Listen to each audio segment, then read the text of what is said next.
I view myself as a painter, and I view my work as painterly, almost like big moving canvases in a sense. Artists, of course. It's quite an intuitive, instinctual process. So often I don't know what I want until I make the film, until you got those actors in the room, until you've got the weather, till you've got all these things, you really don't know, and you have to be open to that experience and open to that way of filmmaking. That's where I think it's like a painterly process, because you're embracing accidents. Like painting, the material is fluid, you're not in control of it. And then with filmmaking, there's a similar approach that you can have where you're embracing its momentum, and you're allowing the painting or the film to have a power of its own. So it's not an illustration of an idea, it's something more poetic.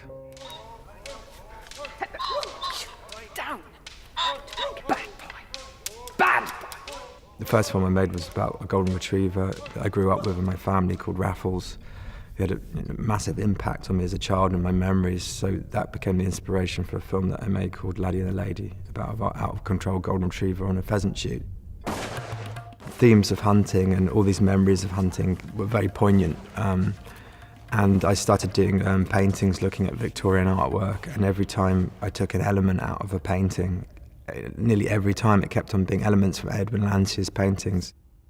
Edwin Landseer was patroned by Queen Victoria to come up with a vision of the Highlands, which was complete artifice, almost like a studio shoot.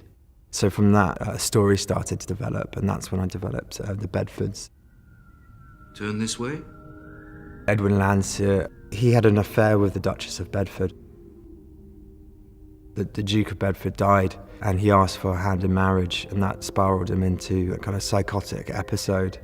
And what inspired the story was there was a letter from a good friend about Landseer, and it said, Landseer is showing the behaviour of a homicidal maniac, but there's such a gap in the history, and that's inspired the story that I wanted to develop.